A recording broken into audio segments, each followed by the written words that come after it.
Hey, it's Dorianne here from yourcareergirl.com, and I'm an executive coach for ambitious women of color who are ready to become powerhouse leaders and experts in their industry without losing themselves in the process. Now, with a lot of the women that I work with, one of the hurdles that we need to get through is around asking for more, being paid what you're worth. I have shared a lot of examples of where women that I've worked with have gotten $15,000, $45,000, even $90,000 raises. And some of the thoughts that come up when I share these stories for the people who are looking from the outside is, how is this even possible? Or how is this even possible for me? Can this really happen? Like, there's a lot of mind talk that happens that leaves the observer feeling like, oh, well, they were able to accomplish this, good for them, but this would never happen for me.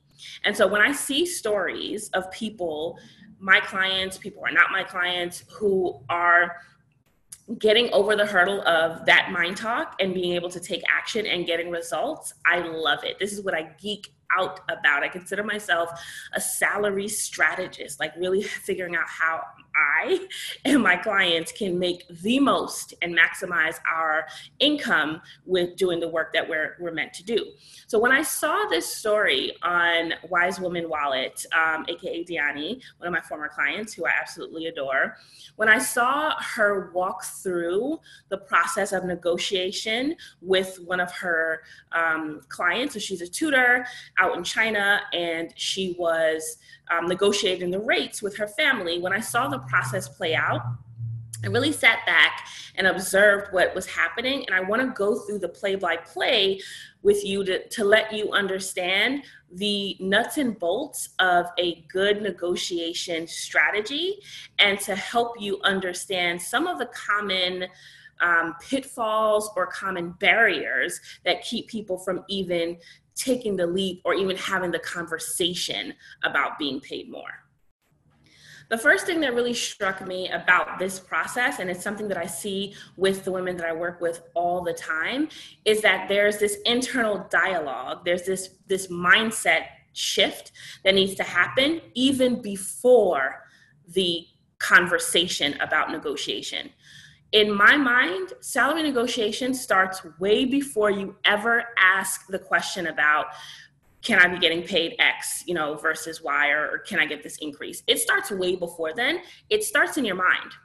And when I say that, typically people roll their eyes, but the people who get success and get paid more and triple their salaries, right? They understand that it's really true. So even in Dorianne's story, she initially said, where my mindset is right now when it comes to my income, how I know what I bring to the table, the confidence that I have. She kind of used all of these qualifiers as she was justifying to her audience why she felt it was time for her to ask for more. These were all signals to me that this is someone who has overcome those mental beliefs, those blockages that keep people, specifically women, particularly women of color, stuck getting paid less than their counterparts.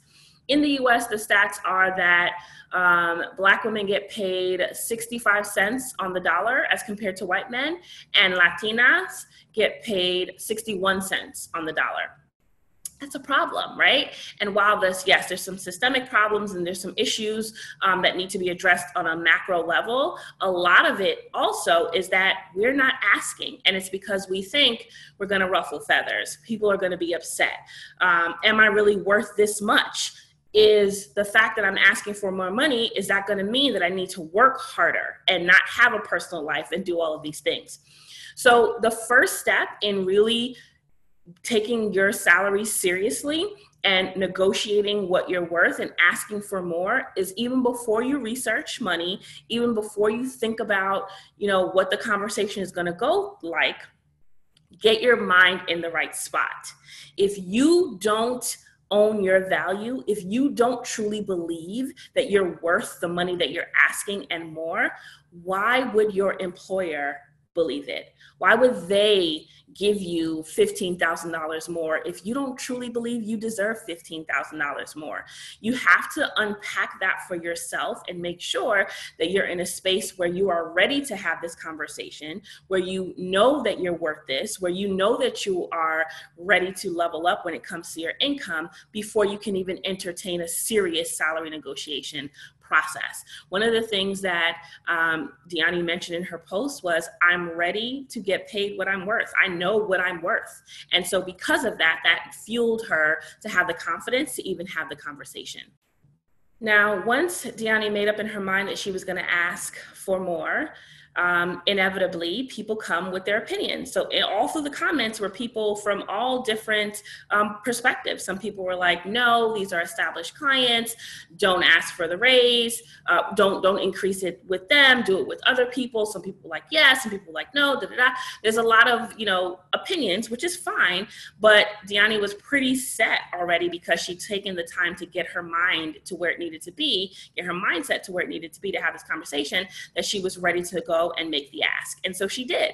And what she found was that the sky didn't fall, the stars didn't fall from the sky, hell didn't freeze over, pigs didn't start flying. Like, it wasn't that big of a deal. It was actually a non-event. She said, so I asked them and nothing happened. Nothing bad happened. We think that the world is going to come to an end sometimes when we ask these questions, and we're surprised when it's like, oh, no, I didn't get fired because I asked for a raise, or they didn't rescind their offer when I said that I wanted to negotiate the salary that they were giving me. We need to stop thinking that bad things are going to happen when we stand up for ourselves and our finances. So about 87% of hiring managers expect that you're going to negotiate. I have been in HR for a long time, and I've seen that recruiters actually keep a portion of funds to the side to account for negotiation. So if you go into a role and they're offering you $75,000, please know that 9 times out of 10, the range for the role is probably between 70 and 85 or something like that, right? There's typically a range when they're reaching out to you with the role, and your job is to maximize your income. So you should be walking away with the highest possible number that you can get. And so don't think that by asking for it, you're doing something that's an anomaly, you're doing something that's wrong, that they're going to think that you're such a bad person. Now, a side note, there's a way in which to do this process. So when Dorianne went through the process, the email that she sent to them was very thoughtful. I appreciate the time that I spent working with you. This is the new rate that I'm looking to do. This is why. It was an all-encompassing and literally an A+ way to approach asking for more. So there's the gratitude in that I have this opportunity, right? Thank you so much. I've enjoyed the time here. There's this is what I was expecting or am expecting. And then there's the rationale behind it. So it's not just going in and saying, hey, I'm raising my rates, or hey, I'd like to be earning more money, pay me, right? It's not that, but it's packaging it in a way that really solidifies and supports your request. Why are you worth this extra money? What have you done? Or what will you do if you're in a position where you're about to start working with someone and they've given you an offer and you want to negotiate that? What is the research? What does the market say? What are other people who are doing similar work to you, who have similar backgrounds, similar education? How much are they getting paid? And Dorianne used that as an example. The average rate for other tutors is X. And so that's what it is, right? Do your research and go about it in a holistic, well-rounded way and lay out your process so that it doesn't feel like it's coming out of nowhere. It doesn't feel like you haven't given it any thought. A lot of times when I speak with women and they talk about, I want to be making more money, and I ask them, okay, well, how much do you want to be making? A lot of times there's no answer. They're not sure, or I don't know, or I haven't done the research. And if I ask, okay, well, what about your background, or what's changed significantly in the work that you've done that's going to justify this increase? Again, crickets, right?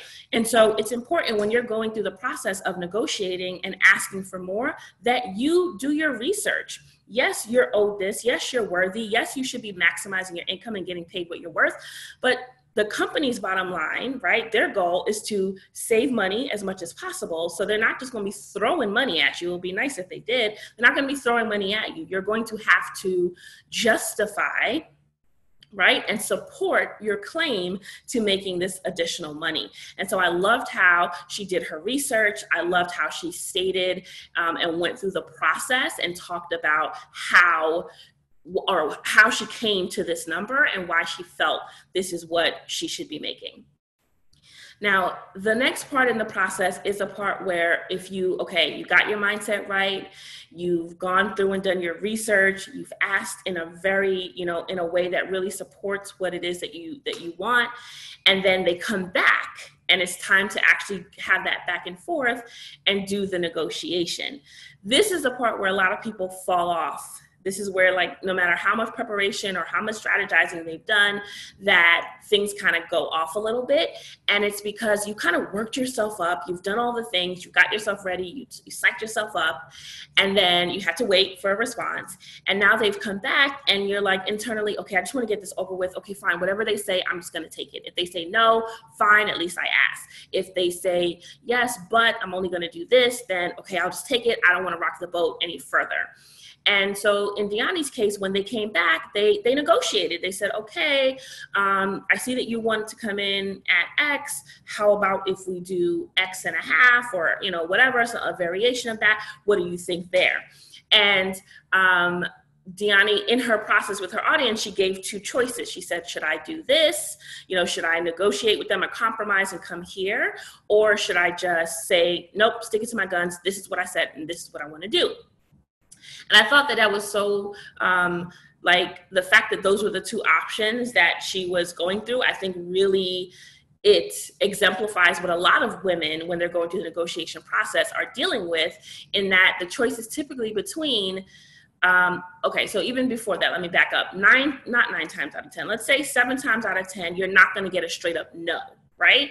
If you are doing well, if you're a top performer, if you're valued, if you're doing the work, and if there's budget, because sometimes there are some very real money constraints where employers can't pay you what you're asking for, right? So let's say there is budget, that you're a top performer, you're adding value, all of that stuff is there. They're not going to just flat out say, no, you get no raise, you get no increase, right? They're going to try to negotiate. This is a negotiation. So there is going to be some back and forth.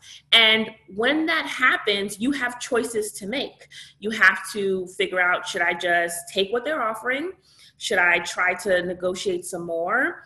Should I stick to my guns? Should I be ready to walk away, right? There's so many thought processes and so many options that come to mind when I think about the process of negotiating salary. And you should be thinking through all of them. You should be playing out each of those scenarios and thinking about which one is going to get you closer to your goal. And I loved in Dorianne's example that she was really thoughtful about it. She had these two choices and thought about the pros and cons for each and had people weigh in and all of those things. And to me, we also talked about it one-on-one, and my advice was to go with option A, where so they didn't want to come up to the exact price that she said, or couldn't come up to it, or I don't know the specifics there, but they said, can we get a discount if we pay all up in front and pay in full for the next 10 sessions? Can we get a discount there, right? A small discount. It wasn't like slashing her prices, a small discount. And that was a choice that I felt that, made the most sense. The other option was just saying, no, this is my rate, this is what it is, which ran the risk of them saying, okay, well, sorry, we can't afford it, or we don't want to do it, or whatever it is, and she'd lose out on that client. Now, in this specific situation, and I'll bring it to the corporate setting in a second, but in this specific situation, it to me makes more sense to get guaranteed money where you're getting it all up front. There's no risk of them not paying you for the next month or whatever it is. And so because of that, taking a little bit off of it or showing some good faith, to me, that made sense. I'm a business owner as well. And typically if people pay in full for my services, there's a discount attached to that because that's less risk for me. That's guaranteed money. When it comes to a corporate setting, again, I would say look at the pros and cons. So if they're offering you, okay, no, we can't go up 15,000 as you said, we can go up 7,500. And we can also throw in this extra PTO day, or you can work from home on Wednesdays, Fridays, whatever it is that you negotiate, because I'm a believer in not just looking at the money, not just looking at the salary, but negotiating all aspects of your compensation package, which includes stock options, which includes equity in the company, which includes vacation. Like, to me, all of that, benefits, all of that kind of gets perks, that all wraps up into it with me. And so to me, it would be, what are your objectives? What are the most important things? How are you prioritizing things and making a decision there? Not from ego, well, I asked for this and they better give me this, and if they don't, then it's a problem. But really thinking about what makes sense. And sometimes what makes sense is to decline their offer and say, you know, I really appreciate this process, but based on, you know, the needs or what I'm looking for, I'm not going to be able to do that. Or it may mean saying, okay, great, I'll meet you there. We'll also add in these additional things, and now I feel good about the offer. The bottom line is, with negotiation, like I said, it's not as daunting as people think it is, right? The process is, you do your research, understand what it is that you're trying to get to, what your objectives are. You ask for that, and then you negotiate back and forth, that you give a little, they give a little, you take a little, they take a little, and then you have your outcome. That's typically the large process in a negotiation. Where people get tripped up is that initial piece around the mindset. It's around not even asking. It's around asking, but really underneath feeling like they're not going to give it to me anyway. This isn't going to be positive anyway. And kind of setting yourself up for a negative experience. So I really wanted to take the time to break this down and walk you through what I observed of this process and how it can relate to you. The takeaways that you should have for yourself and your career and your salary journey is to, one, make sure that your mind is in the right space when it comes to your income. A lot of us have grown up with beliefs and stories about money that are keeping us capped at a certain income level. And we like to make excuses and say, oh, it's because of my industry, it's because of where I live, it's because I don't have this extra degree, that's why I'm not getting paid what I'm worth. But in actuality, it's because of your mindset. It's because of your beliefs around how much you can earn and all of that. So I'd say, firstly, get that together. Get those money monsters keeping you from earning what it is that you need to earn. I'm in HR and I earn a lot. I'm a top earner, and HR is one of those functions where a lot of people think that they don't get paid, and it's not true. So get your money mindset together, and then work your plan. Do your research. Don't just come out there throwing numbers out there. Do your research and understand, what is it that I should be making based on the work that I do, the impact that I make, the education and experience that I have, based on what other people are getting. Map that out for yourself, and then go and ask for it. Put together your talking points and think about how you want to package and position yourself. Ask for it, and be prepared to have that negotiation conversation. We all deserve to get paid what we're worth. If you are doing work, if you're putting in the work, if you're a top performer and you're doing what you need to do, you deserve to be compensated for it. But closed mouths don't get fed, right? You're not just going to walk in and they say, here's an extra $10,000 because you look nice. We just want to give that to you. You have to be on top of it, and you have to ask, and you have to get over the hurdle, and you have to know that it's not always going to go your way. They're not always going to say yes, but you need to start to get comfortable speaking up for yourself and negotiating for yourself when it comes to your salary, when it comes to the kind of work that you're doing, for all of it. You're in charge of your career, and so you need to take control of this process.